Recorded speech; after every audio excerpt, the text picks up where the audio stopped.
오늘의 사연 시작하겠습니다. 안녕하세요. 저는 30대 중반 남자입니다. 아내와는 결혼한 지도 벌써 6년이라는 시간이 지났네요.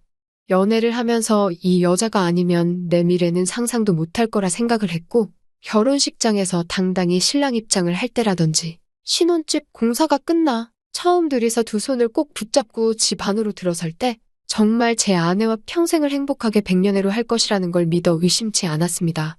바늘과 실마냥 어디를 가든 둘이 꼭 붙어 다닐 거라 생각했던 저희 신혼생활은 생각보다 금방 끝나버리게 되었네요.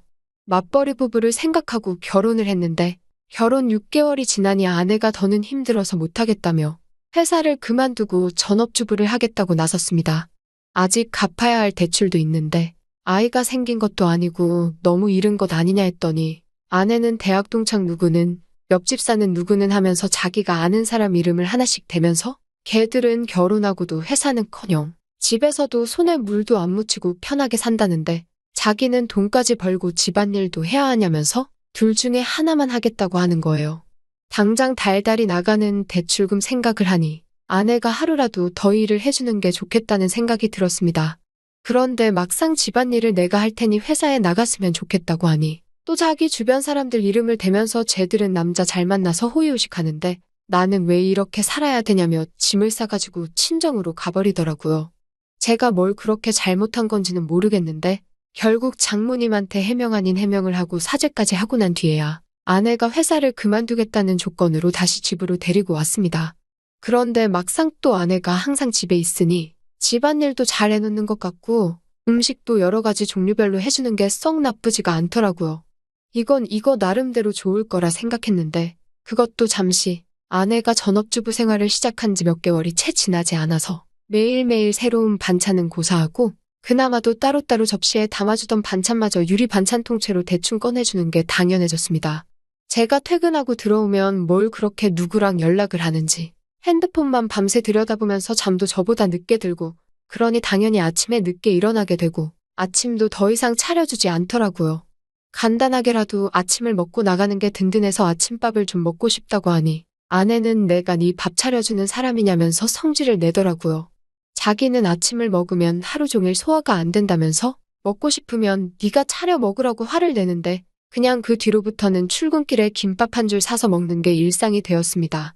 그런데 이제 그때까지는 아무런 생각이 없었는데 아내가 밥 먹으면서도 핸드폰만 쳐다보고 있고 잘 때도 마치 제가 잠들기만을 기다리는 듯 눈치를 보는 게 자꾸 신경 쓰이더라고요. 특히 제가 아내의 뒤쪽을 지나갈 때면 핸드폰에 정신이 팔려 있다가도 화들짝 놀라기도 하니까 제가 의심을 하지 않을 수가 없었죠. 경험해보지 않으신 분들은 모를 겁니다. 설마 아내가 저를 두고 다른 사람하고 그것도 몰래가 아니라 제가 집에 있는데도 불구하고 대놓고 연락을 하고 있다고 누가 생각이나 하겠어요. 저도 그랬고 그래서 처음에는 의심만 할 뿐 실질적인 조치를 취할 수 없었습니다. 만약 그게 진짜였을 때 받게 될 충격이 어마어마할 테니 조심스러워지는 게 사람 마음이더군요. 하지만 점점 더 아내가 집에서 집안일을 하고 있는 건지 뭘 하는 건지 모르겠을 정도로 집 상태는 엉망이 되고 있었고 아내는 더욱 더 의심스러운 행동만 하고 있었습니다. 집에 있는 반찬이라고는 반찬 가게에서 사놓은 마른 반찬이나 저희 어머니나 처가에서 가져온 밑반찬 말고는 다른 걸 구경도 못 해봤는데 생활비 통장을 확인해보면 항상 현금이 인출되어 있고 잔액은 바닥을 치고 있었거든요. 그래서 하루는 아내한테 경고도 할 겸 아내의 반응을 떠볼 겸 해서 생활비 통장이 아니라 신용카드로 바꾸는 게 어떻겠냐고 물어봤습니다. 신용카드로 하면 연말정산할 때 더 편하기도 하고 적립금 같은 것도 쌓이니까 더 이득이지 않겠냐고 넌지시 한마디 했죠. 그랬더니 아내가 노발대발 정색을 하기 시작하는 겁니다.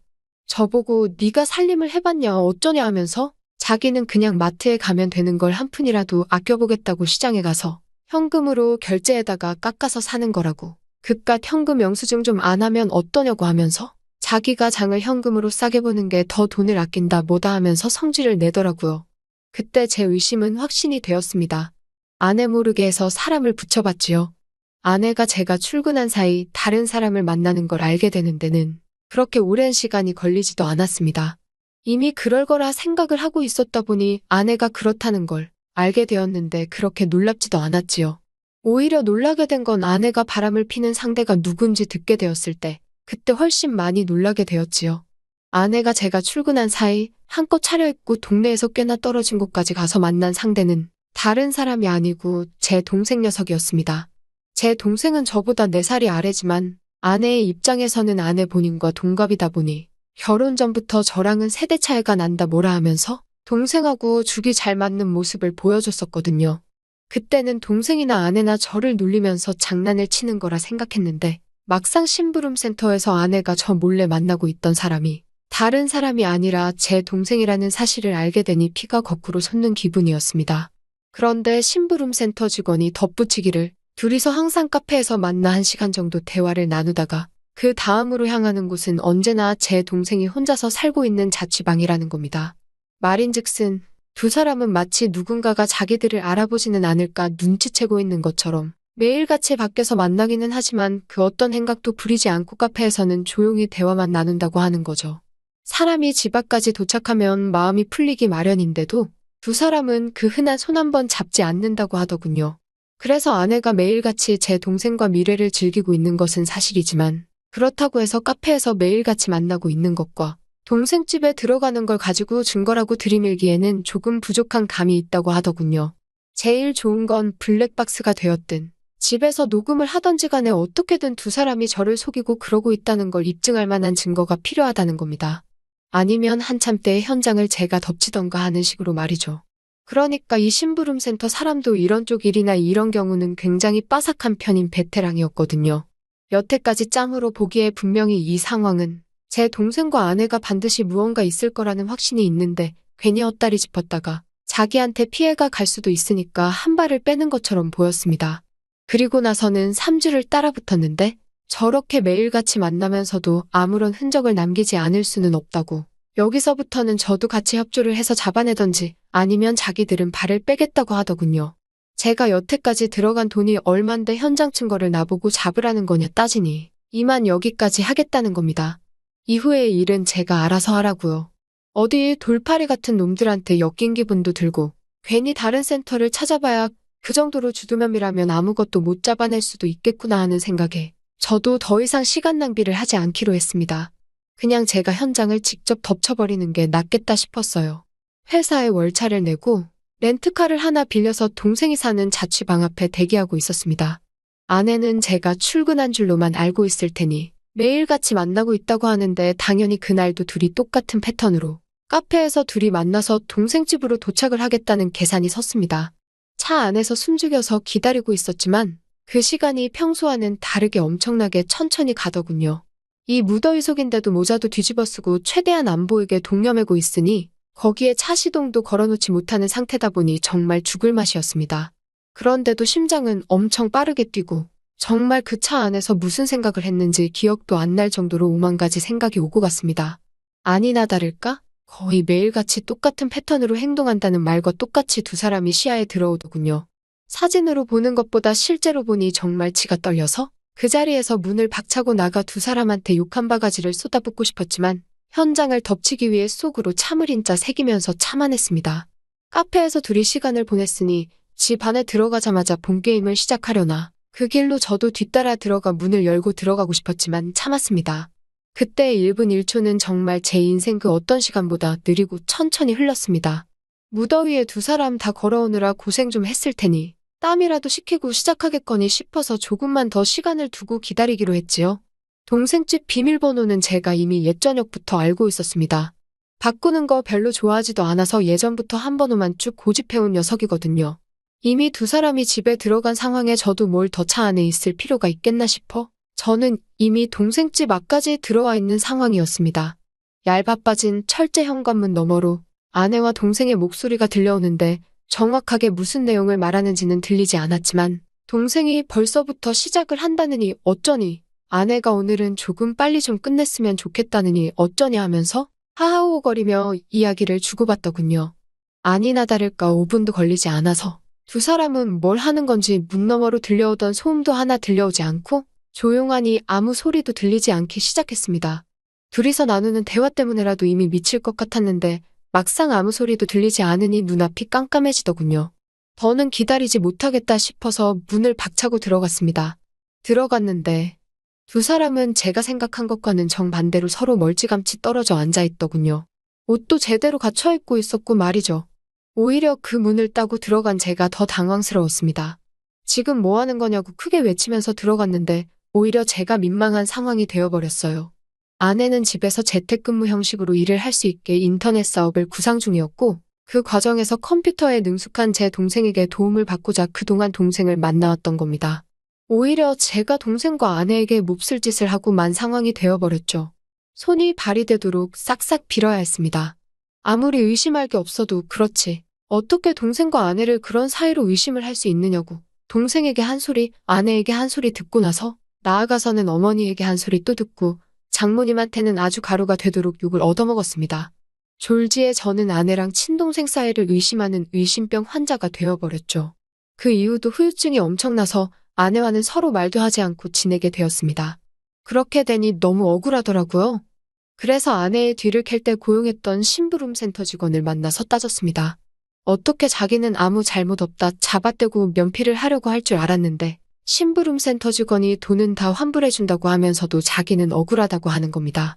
자기가 이걸로 밥 벌어먹은 게 어디 한 돼 한 게 아니라고 나름 업계에서도 베테랑이라고 자부하고 다니고 그동안 경험에 의해서 저와 제 동생의 사이가 거짓이 아니고 거의 확신에 가깝다는 듯이 이야기를 하기 시작했습니다. 이 양반이 내가 틀렸다고 하니까 가오가 그렇게 상했나 싶었고 저는 사실 억울한 게 더 컸기 때문에 헛소리하지 말고 그럼 환불이나 해달라고 했어요. 그 양반한테 보수를 환불받는다고 해도 이미 엎질러진 물을 되돌려 놓기에는 힘든 상황이었지만 그래도 마음이라도 풀고 싶었거든요. 그런데 그 양반이 흔쾌히 환불을 해준다고 했다가 자기한테 짧게는 2주에서 길게는 2달만 시간을 달라고 하더군요. 제가 보수로 준 돈이 그렇게 큰 목돈이 아니었는데 이 양반이 돈이 궁해서 그러는가 싶었습니다. 그런데 그게 아니었어요. 정확하게 한 달이 지나서 그 양반이 저에게 녹음 파일 하나와 사진 몇 개를 내밀더군요. 그리고 그건 사실이었던 겁니다. 아내와 제 동생의 사이가 말이죠. 심부름 센터에 어떻게 그걸 확신했냐고 했더니 주변 정황만 봐도 다 보이는 상황이라는 겁니다. 갑자기 커진 아내의 씀씀이와 돈의 사용처를 들키기 싫어서 현금을 사용하는 것까지 말이죠. 제 아내가 동생 집에 들락거리는 건 어떻게든 둘러댈 수가 있지만 돈을 번다고 하는 일인데 오히려 소비만 더 커지고 있으니 뭐가 있어도 있다고 확신을 했다는 거죠. 그리고 두 사람이 사랑의 속삭임을 나누는 정황을 녹음을 했고 한 달간의 추적 끝에 두 사람이 마음을 놓은 사이 길거리에서 손을 꼭 붙잡고 있는 사진을 찍는 데까지 성공한 겁니다. 보통 그런 식으로 미래를 즐기는 커플들에게는 공식 같은 게 있다고 하더군요. 아무래도 떳떳한 만남이 아니다 보니 데이트 장소가 매번 갔던 곳으로 한정적인 커플이 있기도 하다네요. 그러면 그 커플의 특징이 테이블 같은 곳도 매번 같은 자리를 선호한다는 겁니다. 그 덕분에 둘이서 사랑의 속삭임을 나누는 대화 내용도 녹음을 뜰 수 있었다고 하고요. 환불을 받으려고 했는데 심부름 센터에 추가 수당까지 지불하고야 말았어요. 아내와 동생을 한데 불러 그 둘 앞에 제가 확보한 사진을 들이밀었더니 제 앞으로 달려와서 무릎을 꿇고 빌더군요. 속일 생각은 없었다고 두 사람 다 잠깐 정신이 어떻게 되었었나 보다고 하면서요. 자초지종을 들으니 아내가 처음에는 재택근무로 돈을 벌며 가게에 보탬이 되려고 했던 건 사실이었습니다. 그리고 컴퓨터에 일가견이 있는 제 동생에게 찾아가 도움을 요청한 것도 사실이고요. 저 모르게 시작해서 놀래켜줄 생각에 저한테는 따로 말을 한 적이 없다고 합니다. 그런데 아무 경력도 없는 여자가 제 동생이 컴퓨터를 아무리 잘한다고 한들 인터넷으로 장사해본 경험도 없는 새파란 햇병아리에 불과한데 초짜 둘이서 머리를 싸매고 있는다고 해도 돈이 벌릴 리가 만무했던 거죠. 그렇게 둘이서 맨땅에 헤딩을 하면서 생활비며 용돈이며 끌어다 써서 돈을 날리고 나니 그러는 과정에서 둘이 정분이 나버린 거였어요. 처음에는 그냥 돈이 안 벌리는 상황의 스트레스 해소용으로 시작한 건데 날이 갈수록 그 마음이 커져가서 이 지경까지 왔다고요. 그러니까 제가 쳐들어간 그날도 일을 하고 있던 건 맞지만 일이 끝나면 둘이서 즐거운 시간을 보낼 계획이었던 거죠. 그런데 제가 좀 더 참지 못하고 현장을 확실하게 덮치지 못했을 뿐이었던 거였고요. 운도 참 지지리도 없게 조금만 더 참았으면 그때 이미 발견하는 거였는데 오히려 제가 성급하게 행동을 해서 두 사람한테 알리바이만 만들어준 꼴이 돼버린 겁니다. 그리고 저한테 그렇게 한번 걸렸으니 두 사람은 완전히 마음을 놓았던 거고 그동안 밖에서도 누가 볼까 경계태세로 다니던 두 사람이 마음을 놓고 손을 잡고 돌아다니다가 심부름센터에게 꼬리를 잡혔을 뿐이고 말이죠. 세상에 믿을 사람 하나 없습니다. 평생을 약속한 배우자와 저의 하나뿐인 혈육인 동생이 저를 두고 그런 행각을 벌였을지 말이에요. 심부름센터 비용하고는 다 동생과 아내에게 뜯어냈고 위자료 청구까지 했습니다. 제 친동생에게까지 위자료를 뜯어내야 하는 게 참 어이가 없는 상황이네요. 두 사람이 얼마나 깊은 사이였건 간에 제정신이면 이렇게 저와 연을 끊고 나서도 둘이서 더 만나는 일은 없을 테지요. 아니, 만나도 상관없습니다. 이젠 제 인생에 더 이상은 없는 전처이기도 하고 아예 처음부터 존재하지 않았던 동생이라고 생각하고 살아가기로 했으니까요. 안녕하세요. 결혼 10년 차인 평범한 주부입니다.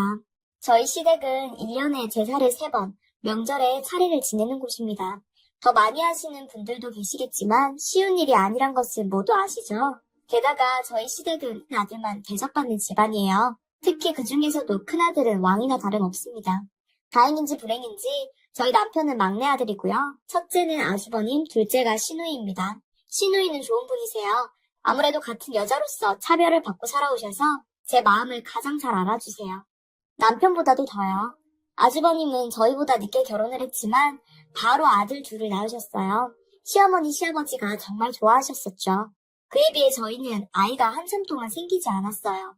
그러다가 어렵게 낳은 아이가 지금 저희 딸입니다.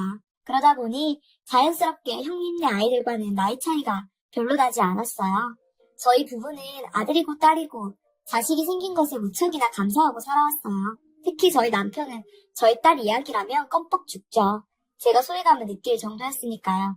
하지만 귀한 우리 딸은 시댁에 갈 때마다 갖은 차별을 받아오며 살았습니다.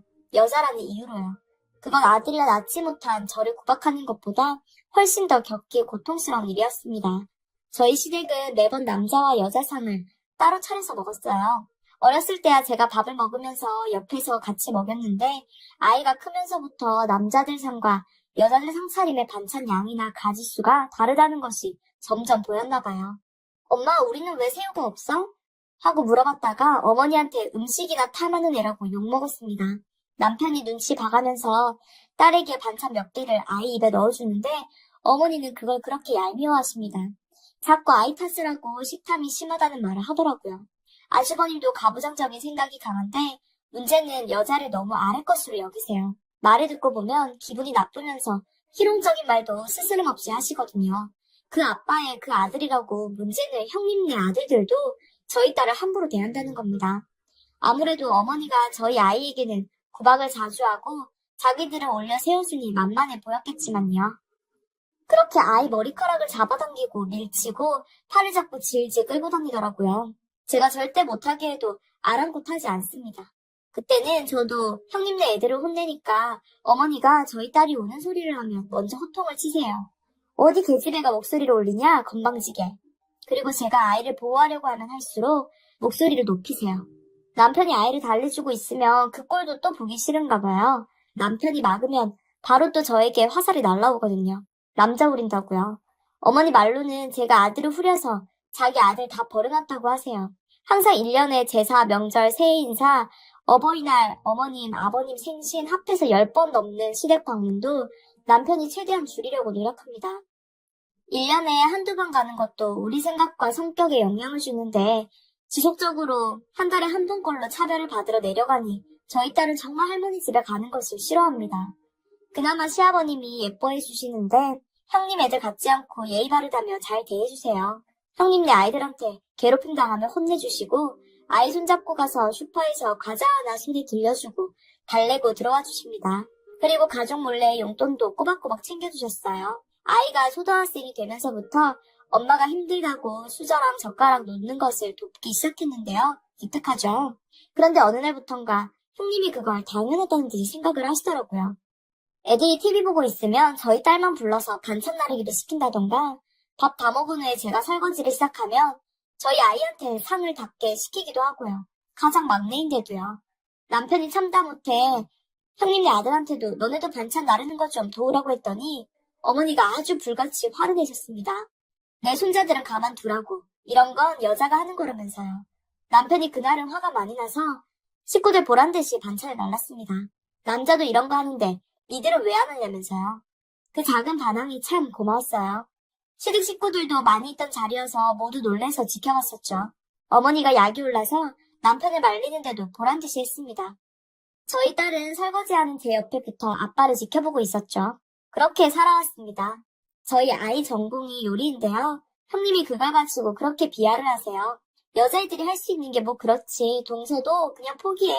이러면서 자기 아이들은 공대라고 그렇게 자랑을 하셨거든요. 하지만 큰 녀석은 군대 다녀오고 복학 후에 학점도 잘 안 나오고 있고 작은 녀석은 졸업 후에 그냥 놀고 있어요. 근데 이렇게 저렇게 사고도 좀 치나 봅니다. 작은 아이는 군대 휴가 나와서 술 먹고 옆 테이블에 앉은 여자들한테 추근대다가 큰 문제가 생겼던 적이 있거든요. 제가 그때도 이렇게 키우면 안 된다고 형님에게 얘기를 했었는데 시어머니가 딸밖에 안 낳은 게 뭐라고 짓거려? 속으로 아주 좋아 죽겠지? 응? 하시며 저한테 수저고 밥그릇이고 다 던지신 적이 있었거든요. 하지만 우리 가족의 서러움은 여자로서의 차별로 끝나지 않았답니다. 내가 인간 같지 않은 사람들과 부대끼고 살고 있다는 것을 확실하게 알게 되었죠. 작년에 아버님이 정말 크게 아프셨어요. 서울 병원에 모셨었는데 수술 후유증으로 말씀도 잘 못하시고 누워만 계셨죠. 형님은 그 당시에 손목이 아프다는 핑계로 병원에 거의 오지 않으셨고 아주버님도 잠깐 보고 가는 정도였습니다. 어머니는 당신은 병원에서 못 지낸다고 병수발 못 든다고 안 올라오셨어요.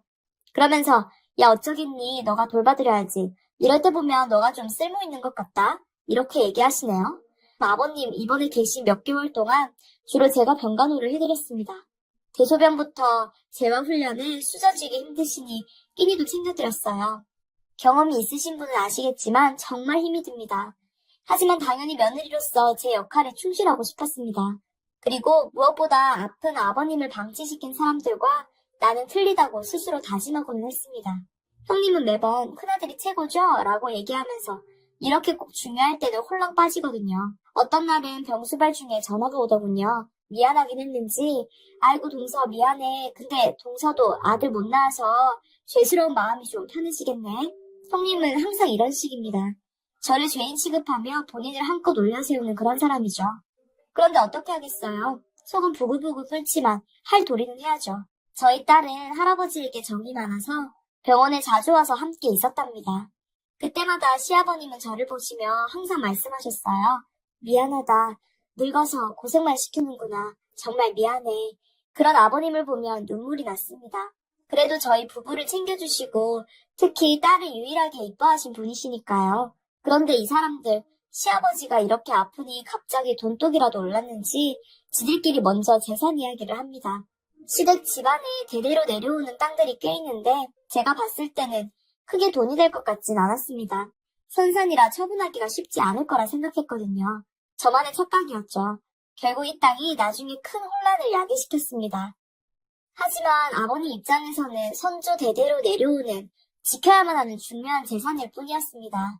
어머니가 얘기하시더라고요. 선수 치듯이 말입니다. 그 땅은 우리 큰아들 거다. 작은아들이 감히 건들거나 했다간 집안이 저주받는다. 그러면서 저를 쳐다보셨어요. 사실 돈이 중요한 게 아니라 매번 이렇게 대놓고 차별받는 저희 남편이 너무 안쓰러웠습니다. 그리고 아유 동서는 욕심 못 부리죠. 대가 끊기는데. 형님도 어머님도 저런 말들을 저희 얼굴 앞에 대고 할 수 있는 것이 신기할 따름이었습니다. 양심이라고는 전혀 없었습니다. 사실 저희는 돈 따위 필요 없었어요. 어릴 적부터 인정 못 받아온 저희 남편은 아둥바둥 사회에서 인정받으려고 노력하는 사람이었고 결국은 적당한 곳에 본인 힘으로 집을 샀으니까요. 지방이라서 가능한 거였겠지만 그래도 남편이 정말 자랑스러웠습니다. 그때 집들이를 위해 모두 저희 집에 오셨었어요. 아버님은 거동이 불편하셔서 시골에 계시고요. 바닥이 좀 찬 것 같아 남편은 집 여기저기를 쏘다니며 참견을 하고 다니셨어요. 저는 형님에게서 이미 질투 어린 말들을 많이 들어와서 익숙했어요. 다만 어머니는 작은아들 집 산 것을 좀 기뻐해 주시면 좋을 텐데 형보다 일찍 집을 사면 어떡하냐고 그 집을 형네한테 안 해줬다고 궁시렁거리는 것입니다. 근데 결국 문제는 이 망나니 녀석들에게서 터졌습니다. 인연이 끊기게 된 사건이었죠. 아무래도 아들만 둘이 있던 집이라서 그런지 형님네 아이들은 저희 딸방을 굉장히 신기하더라고요. 그날은 정신이 없어서 제대로 보지 못했지만 딸아이 방에 들어가서 자꾸만 뒤적뒤적 거리는데 딸은 워낙 사촌 오빠들을 싫어하다 보니 거실에서만 나와 있었죠. 형님의 질투와 어머니의 냉소 어린 말들을 다 들어주며 집들이를 마쳤습니다. 돈도 같이 없어졌지만 푼돈이고 잃어버릴 수 있다고 생각했지만 정말 가족끼리 의심을 안 하고 싶었지만 그들의 전력도 있고 그리고 다시 생각해보니 정말 수상했거든요. 심증만 있으니 어떻게 하겠어요? 남편에게는 얘기했어요. 정말 이상하다고요. 온 집안이 발칵 뒤집어지는 사건이 발생했습니다. 경찰서에서 전화가 왔는데요. 놀랍게도 우리 딸아이가 피해자 신분이래요.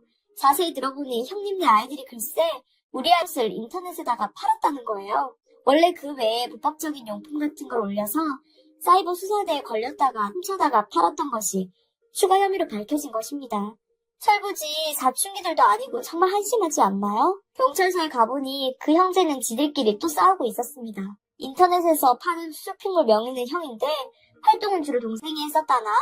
어쨌다나 내가 봤을 땐 둘이 똑같은 사람들인데 지들끼리 모함하고 멱살 잡고 어떻게든 돈을 마련해보려고 그랬대요. 돈을 벌려면 작은 일이라도 시작해야 하는 것 아닌가요?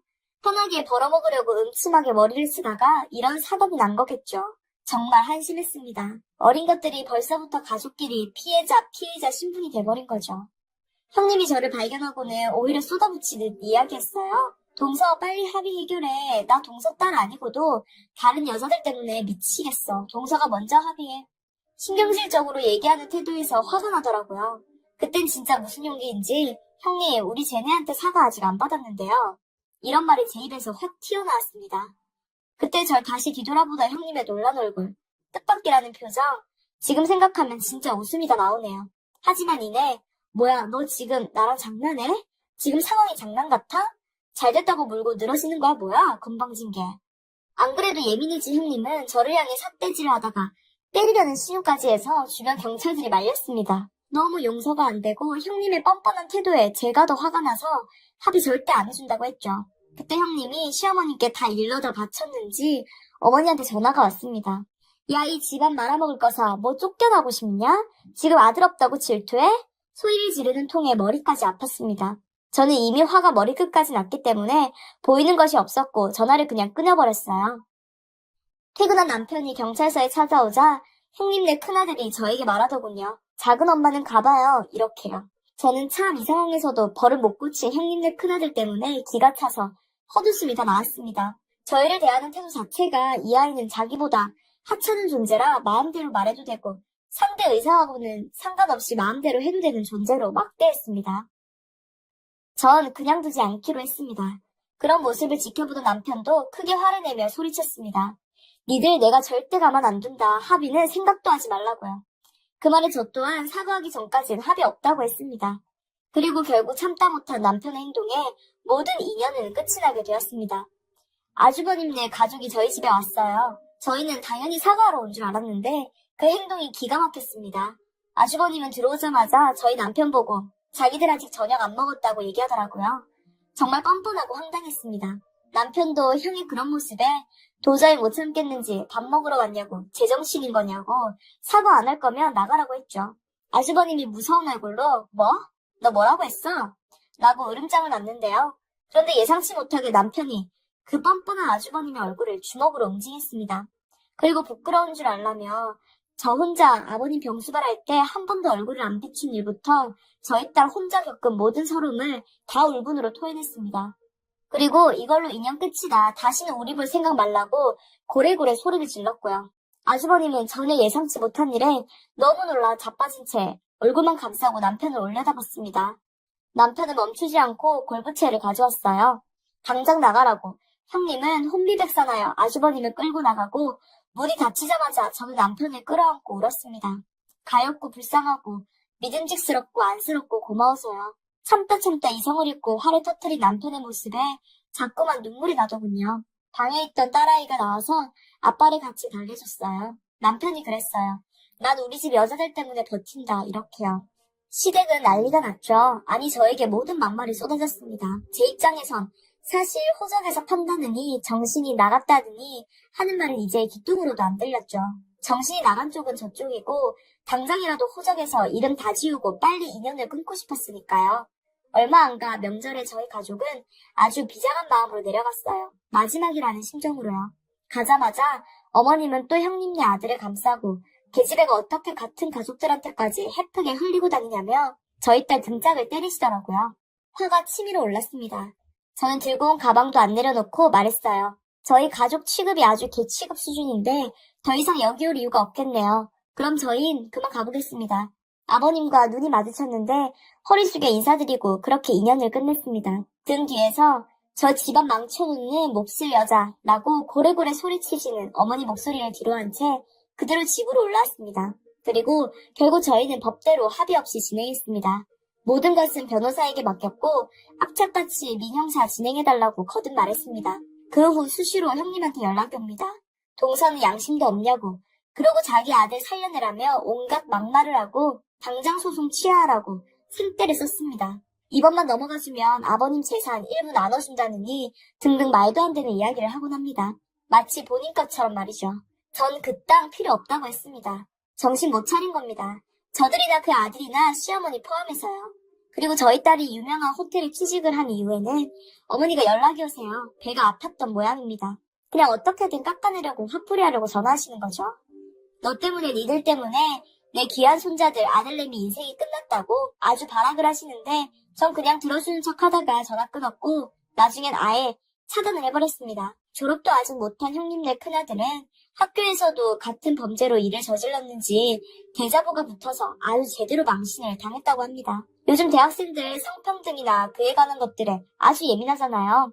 학교 차원에서도 조사 들어가고 아주 난리가 아니라는 말을 들었습니다. 저는 이런 부분까지 변호사에게 이야기해서 참고해달라고 했습니다. 저희 가족은 그 후에 아버님만 따로 모시고 교회에 종종 나가곤 했습니다.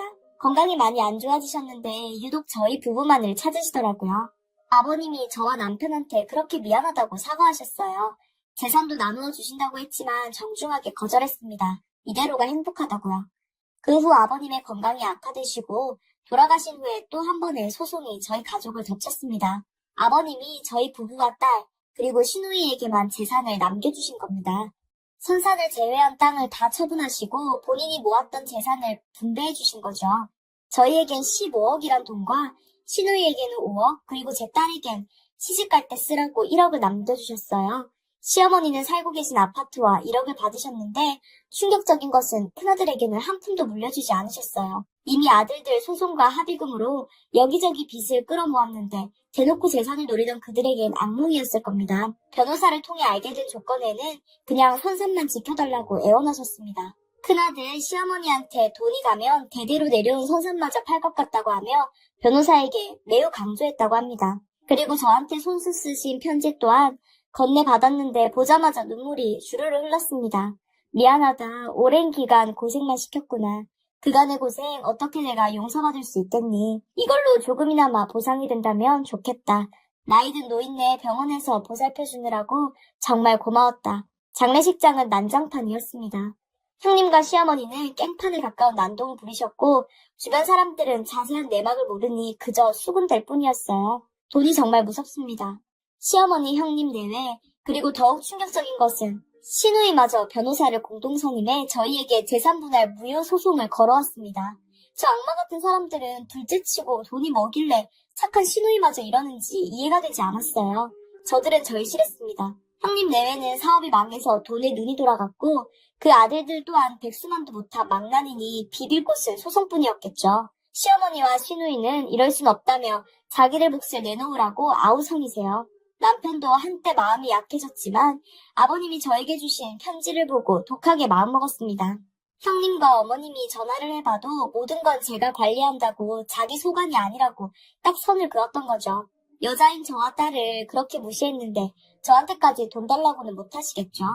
시청자분들은 너도 돈에 환장해서 안 주려고 하는 거 아니냐고 할 수도 있으시겠지만 저는 한 푼도 못 줍니다. 그 오랜 기간 참아왔던 인내에 대한 보상이라고 생각하고 무엇보다 시아버님이 병원에서 고생하실 때 단 한 번도 진심으로 병간호한 적 없는 그들을 용서할 수 없으니까요. 변호사님은 설명해 주셨어요. 이미 법적으로 공증이 끝난 재산 분할이기 때문에 소송을 걸어와도 저들에게 승산이 없다. 그러니 저들이 노리는 것은 오랜 기간 소송으로 지치게끔 유도하는 거니까 장기전으로 생각하라고 말하셨습니다. 저는 이 악물고 자신 있다고 말했어요. 아버님이 주신 재산은 통장 그대로 은행에 넣어두었고 일절 손대지 않고 있어요. 좋은 집, 좋은 차, 명품은 관심 없습니다. 아버님이 말하신 것처럼 선산도 춥지 않게 따뜻하게 관리할 겁니다. 제 딸은 고대지만 열심히 호텔 밑바닥부터 일을 배우고 있고 남편도 성실히 회사에 다니고 있어요. 저는 그것만으로도 충분히 행복합니다. 두 번의 소송이 끝나는 대로 후기 올리도록 할게요. 사람이 정말 무섭습니다. 이상한 편견을 가진 세상 속 양심 없는 그들, 전 꼭 이길 겁니다. 긴 사연 들어주셔서 감사합니다. 여러분의 가정에는 평안이 깃들길 바라면서 이만 마치겠습니다.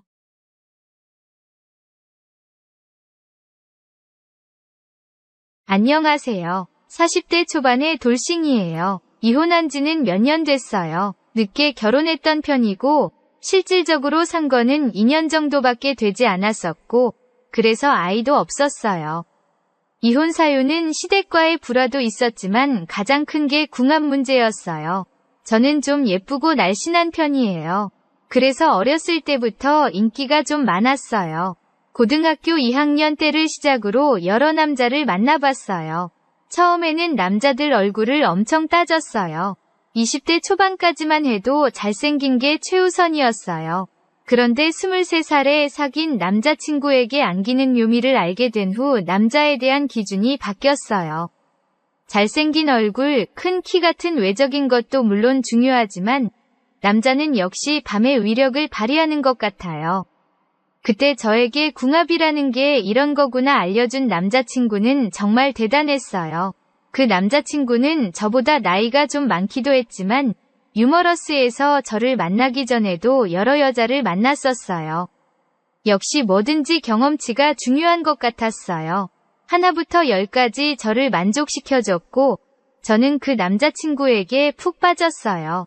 스킬도 스킬이지만 무엇보다 피지컬이 좋았어요. 여태껏 만났던 남자들에 비해 어마어마했어요. 물론 지금은 영상도 많이 즐겨보는 편이지만 그때는 영상을 보지 않을 때였는데 영상 속에 나오는 전문가들 같았어요. 그 남자에게 푹 빠져서 몇 년을 만났어요. 그 남자는 자기의 능력을 아는지 저랑 만날 때도 여러 여자를 만났어요. 저에게 걸린 게 3번인데 그때마다 머리는 헤어지고 싶었지만 제 몸은 그를 떠날 수 없었어요. 헤어졌다가도 한 달도 되지 않아 다시 연락해서 만나기를 반복했어요. 이별했다가 만나면 그 남자친구는 더 정성껏 저를 사랑해 주었어요. 한 달여를 안기지 못하다가 그런 사랑을 받을 때는 정말 미치는 줄 알았어요. 나쁜 남자 스타일이라서 저에게 정말 못하는 경우가 많았는데 낮에는 정말 죽도록 미웠지만 밤만 되면 정말 너무나 사랑할 수밖에 없었어요. 그러다 그 남자에게 새로운 여자친구가 생기면서 이별을 하게 되었어요. 바람 피운 것까지는 이해했지만 아예 새로운 여자친구가 생겼다고 하니 헤어질 수밖에 없었어요. 몇 달간 정말 너무나 힘들었어요. 처음에는 믿었던 남자친구가 바람이 나서 이별을 한 게 힘들었는데 시간이 갈수록 밤이 되면 남자친구가 생각이 나서 너무나 힘들었어요. 나이트도 다니고 클럽을 다니면서 다른 남자와 하룻밤도 보내보고 저 좋다는 남자가 생겨서 사귀기도 해봤어요. 하지만 그 남자친구의 빈자리는 날이 갈수록 더 심해졌어요. 그렇게 1년이 조금 지난 후 그 남자에게서 전화가 왔어요. 모르는 번호로 와서 무심코 받았더니 술 취한 그 남자의 목소리였어요. 처음에는 너무나도 당황했고 그 남자가 미워서 끊으려고 했지만 보고 싶다는 그의 말에 바로 준비를 해서 그가 있는 곳으로 갔어요. 그는 여자친구랑 싸우고 이별을 했는데 제가 갑자기 생각이 나서 연락을 했다고 했어요. 그렇게 술을 마시고 자연스레 숙소로 갔어요. 역시 그 남자친구는 정말 대단했어요. 저를 격렬하게 안아주는데 그동안 미웠던 감정이 정말 사르르르 녹았어요. 역시 저는 그 남자친구가 필요했어요. 그렇게 안기고 나서 그때 당시 사귀고 있던 남자친구와는 바로 정리했어요. 그리고 나서 몇 달을 정말 매일 전 남자친구에게 안기면서 다시 결합을 했어요. 그때 정말 너무나도 행복했고 정말 그 남자친구와 평생 함께하고 싶었어요. 하지만 몇 달이 지나자 뭔가 이상한 점들이 느껴졌고 전 여자친구와 다시 만나서 사귀고 있다는 걸 알게 되었어요. 그 사실을 알게 된 걸 말하니 전 남자친구는 이별을 통보했어요. 며칠간 정말 펑펑 울었어요. 그 남자친구 없는 밤은 정말 외로웠거든요. 그래서 결심을 했어요. 그 여자랑 사귀는 건 인정할 테니 시간이 될 때마다 저를 안으러 오라고 했어요. 그 남자친구도 저랑의 궁합이 너무 좋다며 그러자고 했어요. 한 달에 한두 번씩 그에게 연락이 왔고 그때마다 우리는 격렬한 밤을 보냈어요. 그렇게 1년 반 정도를 만나면서 저도 남자친구가 생겼어요. 새로운 남자친구는 정말 잘생기고 돈도 많고 훈남이었어요. 저에게 정말 잘해줬고 궁합도 나쁘지는 않았어요. 하지만 새로운 남자친구에게 안기면 뭔가 2% 부족했어요. 전 남자친구를 자주 보지는 못했지만 만날 때마다 저를 100% 만족시켜 주었어요. 그래서 그런 관계가 몇 달간 더 지속되었어요. 그러다 전 남자친구가 그 여자랑 결혼을 하게 되었고 자신은 이제 가정에만 충실할 거라며 저와의 만남을 끊겠다고 했어요. 저는 너무나도 힘들었고 그래서 마지막으로 한 번만 만나자고 했어요. 그 남자친구의 배우자 될 사람은 돈이 좀 많은 집이라고 했어요. 여자 쪽 집안이 사업을 하는데 결혼을 하면 그쪽 사업체 쪽으로 이사도 갈 것이고 나중에 사업을 물려받을 생각인데 저랑 이런 관계가 지속이 되면 모든 게 물거품이 돼서 이제는 안 만나는 게 좋겠다고 얘기를 했어요. 저는 너무나 속상했어요. 그 남자는 다시는 저를 만나지 않을 것이라는 걸 직감할 수 있었어요. 그렇게 헤어지기는 싫어서 그 남자와 숙소로 갔고 제 모든 걸 끄집어내서 불태워버렸어요. 지금도 그날 그 남자에게 안겼던 게 기억이 생생하네요. 그 이후로 정말 페인처럼 살았어요. 인터넷을 통해서 여러 남자도 만나보고 저 좋다는 사람은 무조건 만나봤어요. 아무래도 궁합이 중요하다 보니 조금 마음에 들면 궁합을 먼저 맞춰봤어요. 궁합이 전혀 안 맞으면 절대 다시 만나지 않았어요. 궁합이 그래도 나쁘지 않으면 만남을 지속했지만 그것도 오래가지 않았어요. 계속 맞춰가다 보면 나아질 것이라고 생각했지만 점점 안 좋아지는 경우가 많았어요. 대부분의 남자들이 그렇잖아요. 처음에는 간이며 쓸개며 다 빼줄 것처럼 행동하고 잘해주잖아요. 안을 때도 마찬가지였던 것 같아요. 처음에 저를 안을 때는 정말 서비스도 오래 해주고 저의 기분을 고려해가면서 템포를 조절하고 그랬어요. 하지만 몇 달 만나다 보면 자기 만족하면 끝나는 경우가 많았어요. 서비스도 대충 해주고 시간도 짧아졌어요.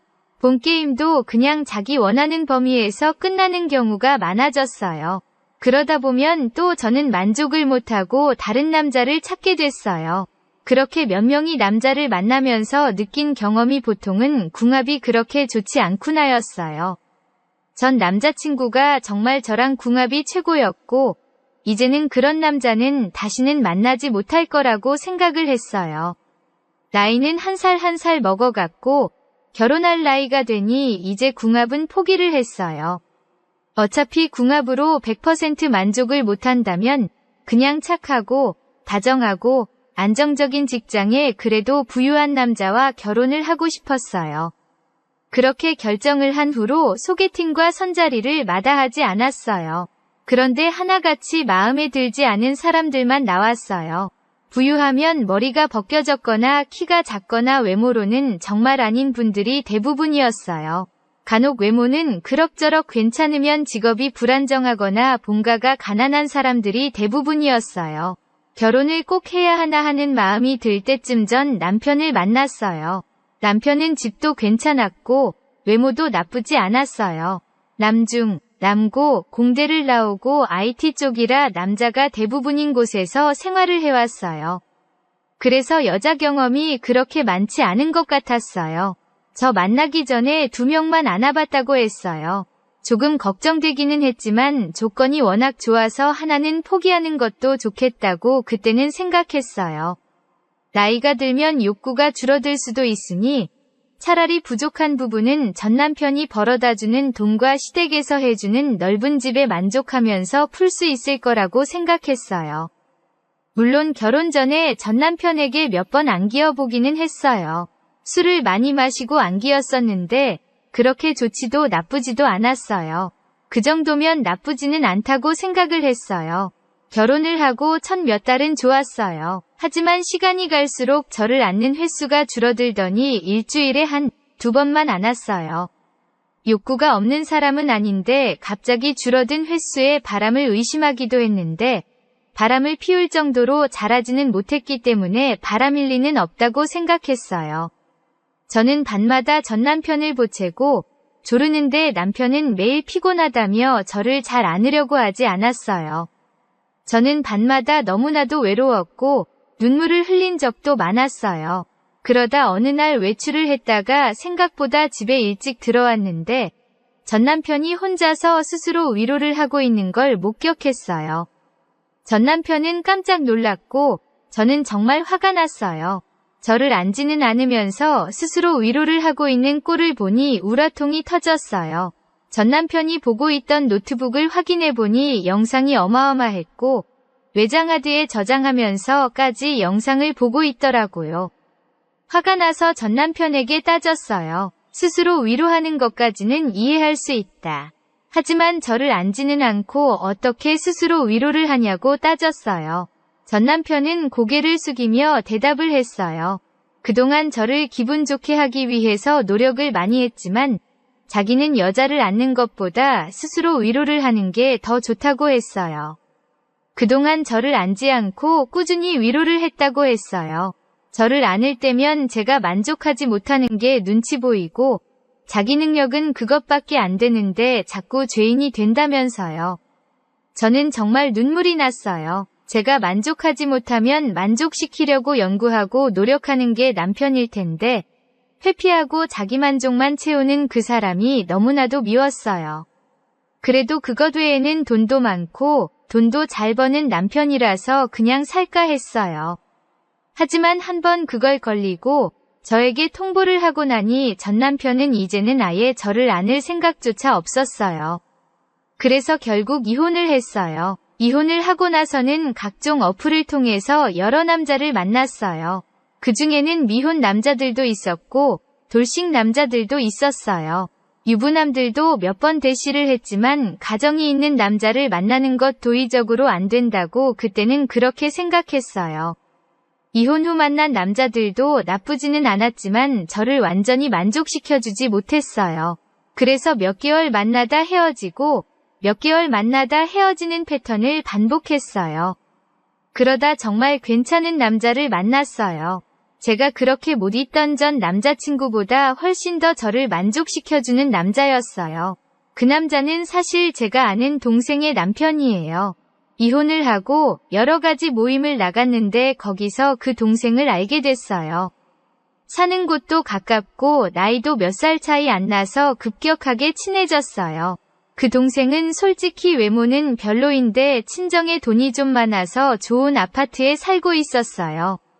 남편도 친정에서 자금을 좀 보태줘서 가게를 몇 개 운영하고 있다고 했고 남편은 가끔씩 나가서 가게를 둘러보고 운영한다고 했어요. 너무나 잘생겨서 자기가 엄청 쫓아다녔다고 했어요. 그 동생이랑 급격히 친해졌고 동생은 원래 요리해서 남을 초대하는 것을 좋아한지라 언제부턴가 저를 자주 초대하기 시작했어요. 처음 몇 번 갔을 때는 동생의 남편을 만난 적이 없었어요. 사진으로 보면 잘생긴 것 같기는 했어요. 그러다 몇 번 갔을 때 처음으로 동생 남편을 만났어요. 사진보다 실물이 훨씬 나았고 말도 정말 예쁘고 사근사근하게 하는 스타일이라 첫 모습부터 너무나도 좋았어요. 동생이 친한 언니라고 소개하자 저에게 눈웃음 치면서 인사도 하고 말도 많이 걸어주고 정말 다정한 남자 같았어요. 지금 와서 생각해보면 저는 그 남자에게 첫눈에 반한 것 같았어요. 물론 외모랑 성격적으로 말이에요. 동생은 외모가 정말 아닌데 저런 훌륭한 남자를 만날 수 있다니 아무래도 돈이 좋긴 좋다고 생각했어요. 결혼 전에도 외모는 괜찮은데 밤에 힘을 못 쓰는 남자들을 많이 만나봐서 그 남자는 아마 밤에는 약할 거라고 자기 위로를 했어요. 얼굴도 잘생기고 몸도 좋고 성격도 좋은데 밤에 힘도 잘 쓴다면 정말 불공평한 거잖아요. 그래서 그때는 그렇게 생각하며 제 스스로를 다독였어요. 그렇게 1년 가까이 지나는 동안 그 남자를 몇 번 더 마주쳤고 동생과도 더 가까워졌어요. 그러다 하루는 궁합에 대한 이야기가 나왔어요. 그때 당시 만나던 남자가 있었는데 궁합이 별로 좋지 않았거든요. 제가 푸념을 늘어놓는다고 우연히 동생의 궁합 얘기를 꺼냈어요. 동생네는 아이가 하나 있는데 보통 아이를 낳으면 부부관계가 줄어든다고 들었거든요. 그래서 물어봤더니 동생은 물 만난 고기처럼 신이 나서 술술 이야기를 했어요. 동생은 처음에는 남편 얼굴만 보고 그렇게 쫓아다녔다고 했어요. 그러다 남편이 술이 취했을 때 자기가 유혹해서 한 번 안긴 적이 있다고 했어요. 결혼 전에 몇 명이 남자 품에 안기어봤는데 남편에게 안기니 정말 날아갈 듯이 좋았다고 했어요. 남편은 큰 키와 큰 덩치에 걸맞게 신체 조건도 좋고 운동을 많이 해서 그런지 모든 게 단단했다고 했어요. 그리고 남편은 잘생긴 얼굴에 맞게 여자 경험이 많아서 그런지 기술이 장난 아니었다고 했어요. 남편과 동침 후 남편을 꼭 잡아야 평생 후회하지 않을 거라고 생각했대요. 남편은 처음에는 그냥 하룻밤 실수라고 생각했는데 1년 이상을 정말 끈질기게 쫓아다니고 각종 선물도 사주면서 남편에게 구애를 했대요.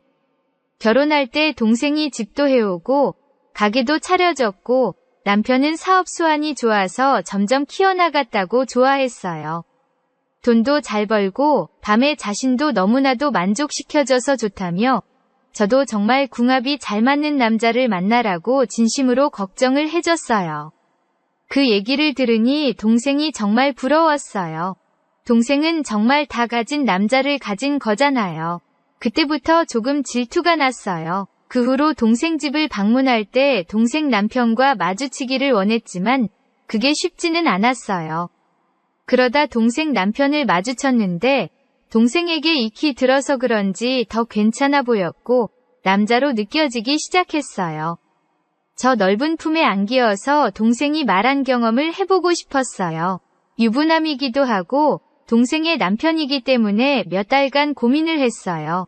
안기고 싶은 마음이 컸지만 동생한테 미안한 감정이 많이 들어서 망설였어요. 동생 남편에게 마음이 뺏기고 보니 그 당시 남자친구는 점점 꼴보기 싫어졌어요. 싸우는 날도 많아지고 헤어지자고도 많이 했던 것 같아요. 그러다 도저히 안 되겠어서 될지 안 될지는 모르지만 그래도 시도는 해보기로 했어요. 동생한테 은근히 남자친구가 사업을 하고 싶은데 남편과 연결시켜달라고 했어요. 동생은 남편에게 물어본 다음에 저에게 남편 연락처를 줬어요. 그리고 동생 남편과 사업 상담을 받는다는 핑계로 따로 만났어요. 남자친구와 셋이 보자며 거짓말을 했지만 적당히 핑계를 대고 둘이 만났어요. 밖에서 둘이 따로 만나니 정말 두근거렸어요. 동생 남편은 정말 멋있었어요. 사업 얘기도 하다가 사적인 얘기도 하면서 조금 친해졌어요. 그렇게 사업을 핑계로 따로 몇 번 더 만나면서 슬슬 제 마음을 어필하기 시작했어요. 제가 비록 동생보다는 나이가 많아도 얼굴은 훨씬 어려 보이고 예뻤기 때문에 자신 있었어요. 여태껏 제가 만나본 남자 중에 저에게 안 넘어온 사람이 없었고 궁합이 정말 잘 맞았던 전 남자친구를 제외하고는 다 제가 이별을 통보할 정도였고 바지 끄댕이 잡고 매달리던 남자도 여러 명일 정도였어요. 몇 번 따로 만났을 때 제가 은근히 취한 척했고 그날 역사가 이루어졌어요. 솔직히 예쁘고 날씬한 여자가 들이대는데 안 넘어오는 남자가 몇이나 되겠어요. 동생 남편도 역시 남자였고 나중에 알았지만 여자를 밝히는 남자였어요. 숙소에서 동생 남편에게 안기는데 동생의 말처럼 정말 대단했어요. 아니 동생의 말보다 훨씬 더 어마어마했어요. 갖고 태어난 것도 대단했고 경험치도 대단했어요. 저는 정말 몇 년 만에 천국을 맛봤어요. 궁합이 맞아도 이렇게 잘 맞을 수가 없었어요. 잊지 못하던 전 남자친구보다도 오히려 이 남자와 합이 잘 맞았어요. 저는 그날 몇 번이나 그에게 안기었고 그는 매번 저를 만족시켜 주었어요. 한 번 트고 나니 그 다음부터는 일사천리였어요. 그 남자도 제가 너무 좋다며 시간이 날 때마다 저를 안아줬어요. 가게를 몇 개 경영하지만 시간이 많았기 때문에 수시로 저를 만나러 왔어요. 어느 순간부터는 저의 집에 칫솔까지 놓고 일주일에 몇 번씩 방문을 했고 저와 행복한 시간을 보내고 있습니다. 처음에는 그 남자에게 올인하기 위해서 사귀던 남자친구와도 헤어졌어요. 동생 남편과의 뜨거움을 알게 되니 남자친구는 만나기가 힘들었거든요.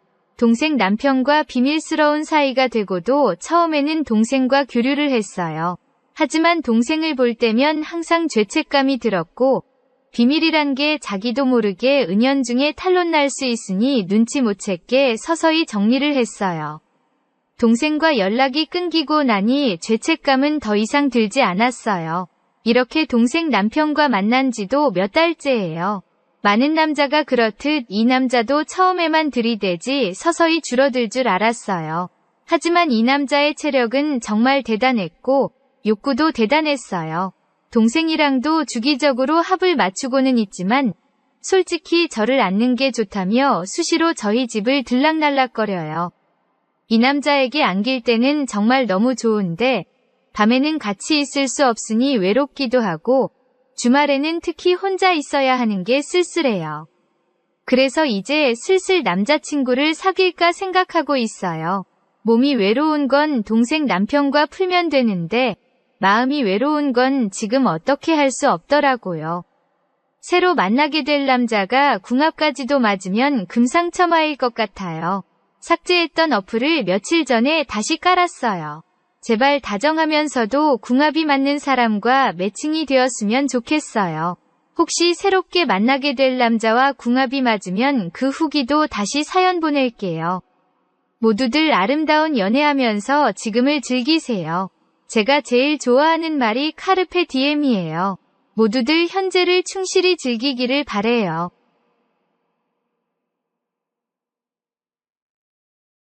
안녕하세요.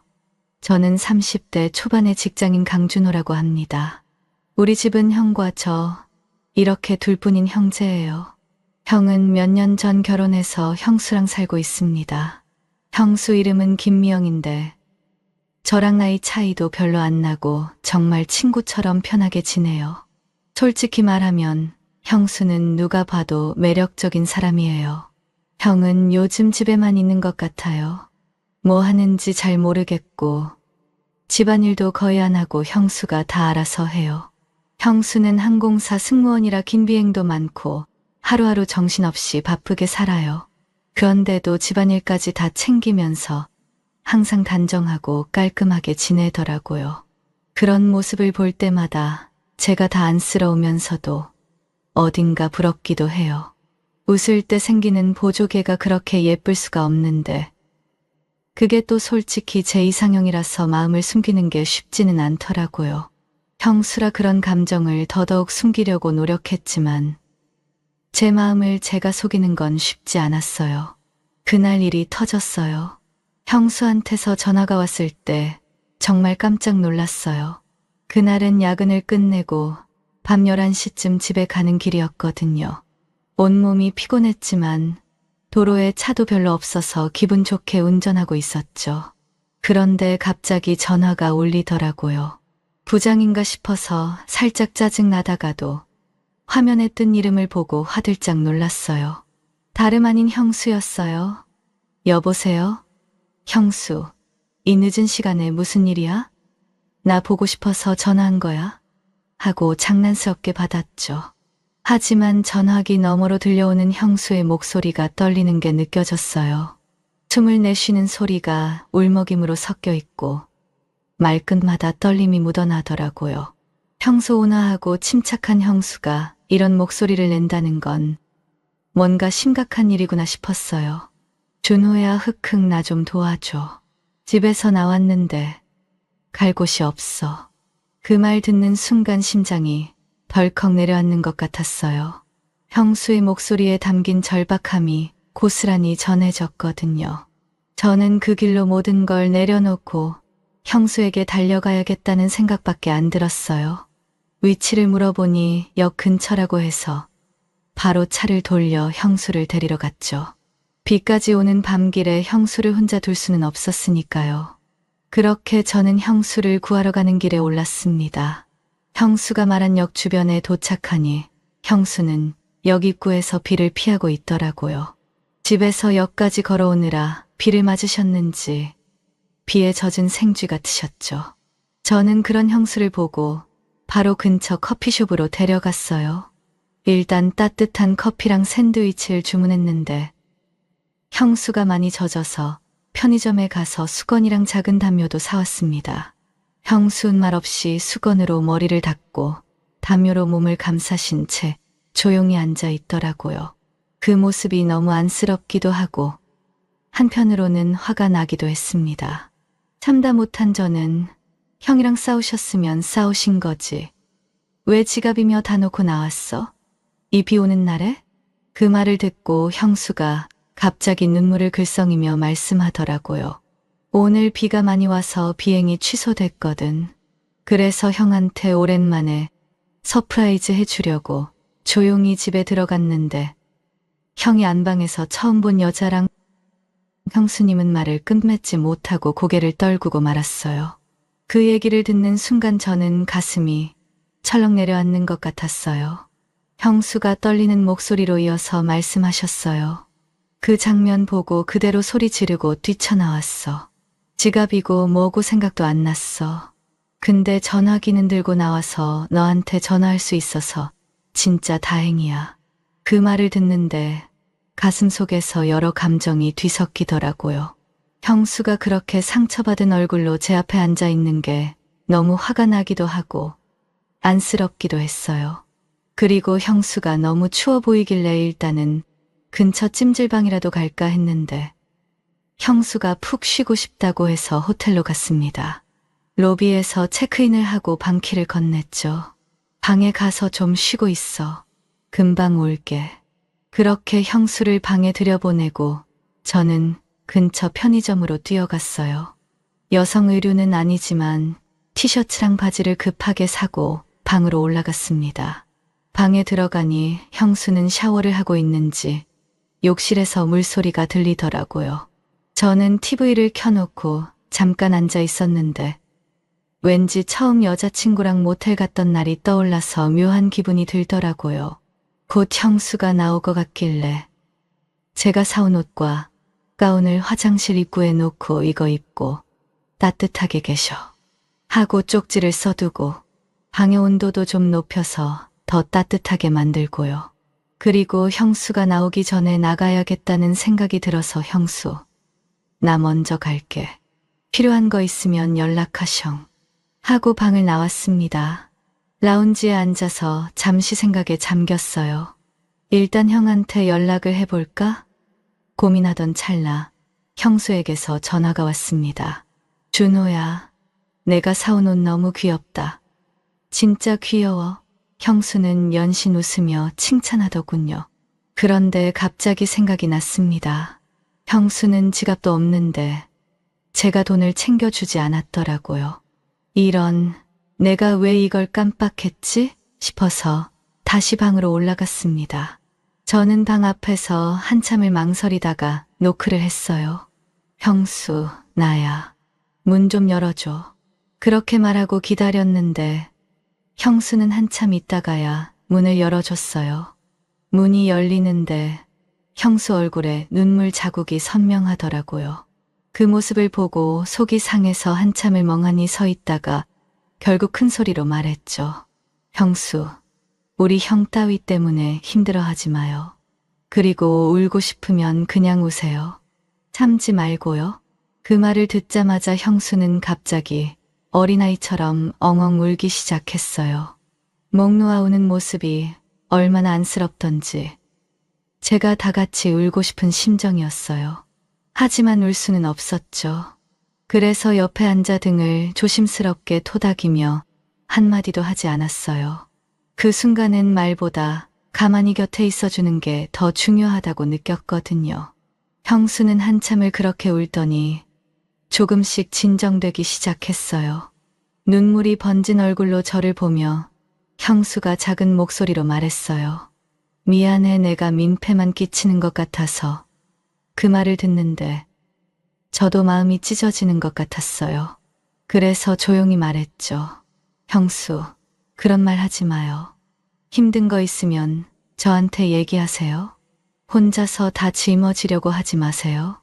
저는 언제나 형수 편이에요. 형수는 그 말을 듣고 또 눈물이 터졌어요. 하지만 이번에는 아까처럼 절망적인 울음이 아니라 뭔가 위로받은 사람의 눈물 같았어요. 저는 형수가 괜찮아질 때까지 옆에서 계속 등을 토닥이며 기다렸어요. 방 안은 다시 조용해졌지만 이번에는 어색하거나 불편한 침묵이 아니라 서로의 마음이 전달된 것 같은 따뜻한 침묵이었어요. 잠시 후 형수가 갑자기 제 손을 잡더라고요. 살짝 떨리는 손길에 저도 긴장했지만 형수는 담담하게 말을 꺼냈어요. 준호야, 너 나 오래전부터 내 마음 알고 있었어. 내가 정말 모를 줄 알았어? 그 말을 듣는 순간 심장이 멎는 줄 알았어요. 형수는 한숨을 쉬며 말을 이어갔어요. 처음엔 그냥 내가 친절한 사람인 줄 알았어. 그런데 너의 작은 행동 하나하나에서 감정이 느껴지더라. 나를 볼 때마다 흔들리는 눈빛, 내가 힘들 때마다 옆에서 묵묵히 도와주는 내 모습, 그런 게 쌓이니까 내 마음을 모를 수가 없었어. 저는 아무 대답도 못하고 형수를 바라봤어요. 형수는 고개를 살짝 숙이더니 다시 고개를 들어 제 눈을 보며 말했어요. 근데 나는 그걸 애써 모른 척했어. 내가 더 상처받을까봐, 아니면 나도 마음이 흔들릴까봐. 하지만 오늘은 정말 안 되겠더라. 너무 힘들었어. 더 이상 숨기고 싶지도 않고 그냥 내가 옆에 있어주면 좋겠어. 그 말을 하며 형수가 제 손을 더 꽉 잡았어요. 오늘 밤만이라도 그냥 이렇게 있어주면 안 될까? 형수의 떨리는 목소리에 제 가슴이 미어지는 것 같았어요. 아무 말도 하지 않고 형수의 손을 더 꽉 잡아줬어요. 그 밤은 그저 서로 충분했어요. 내가 이 순간만큼은 그녀에게 힘이 되고 있다는 생각에 마음이 조금 놓였어요. 그렇게 밤이 지나고 아침 햇살이 방 안을 가득 채우던 때였어요. 형수는 조용히 잠들어 있었고 저는 그 곁에 누워 어젯밤의 대화와 서로의 감정이 머릿속에서 떠나질 않았어요. 제가 할 수 있는 건 그녀의 마음을 조금이라도 더 이해하려 노력하는 것뿐이었죠. 우리는 함께 한적한 브런치 카페에서 조용히 아침을 먹었어요. 큰 대화 없이도 서로의 마음이 충분히 전달된 느낌이었죠. 아침 식사가 끝난 후 형수는 잠시 고민하더니 조용히 말을 꺼냈어요. 준호야, 나 이제 정리할 건 해야겠어. 더 이상 이렇게 끌 수는 없잖아. 저는 그녀의 선택을 존중하며 조용히 고개를 끄덕였어요. 그날 저녁 형수는 집으로 돌아갔고 형에게 이별을 통보했어요. 형은 처음에는 당황하더니 그냥 원나잇이었어. 실수였다고 라며 변명을 했지만 형수는 그의 말을 더 이상 믿지 않았어요. 실수든 뭐든 내가 나를 배신했다는 사실은 변하지 않아. 나에게 더 이상 이런 말 하지 마 라고 단호히 말하며 그의 변명을 일축했죠. 결국 두 사람은 별거를 시작하게 됐고 형수는 대부분의 시간을 제 집에서 보내기 시작했어요. 비행이 없는 날이면 형수는 저와 조용히 시간을 보내거나 때로는 그녀의 감정을 조금씩 꺼내놓기도 했어요. 준호야, 내가 없었으면 나 진짜 힘들었을 거야. 고마워 라고 말할 때마다 그녀에게 더 큰 힘이 되어주고 싶다는 생각이 들었어요. 오늘도 형수는 비행을 마치고 제 집으로 돌아오고 있어요. 저는 형수를 기다리며 집을 정리하고 저녁 준비를 하고 있죠. 이제 우리의 관계는 단순히 위로하는 사이를 넘어 서로를 의지하며 함께 새로운 일상을 만들어가는 관계로 변했음을 느껴요. 형은 뒤늦게 잘못을 잊혔지만 그녀의 마음은 이미 돌아오지 않았어요. 저도 가끔 죄책감을 느끼지만 결국 이런 상황을 만든 건 형 스스로였다고 생각해요. 형수와 저는 여전히 비밀스럽게 관계를 이어가고 있지만 이제는 서로에게 의지하며 새로운 미래를 만들어가고 있습니다. 사람은 때로 실수를 통해 큰 대가를 치르게 되죠.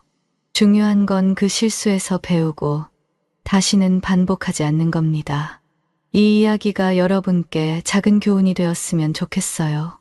신뢰는 한번 깨지면 다시 회복하기 어렵지만 서로를 진심으로 대하고 책임질 줄 아는 태도만이 진정한 관계를 유지하는 방법이니까요.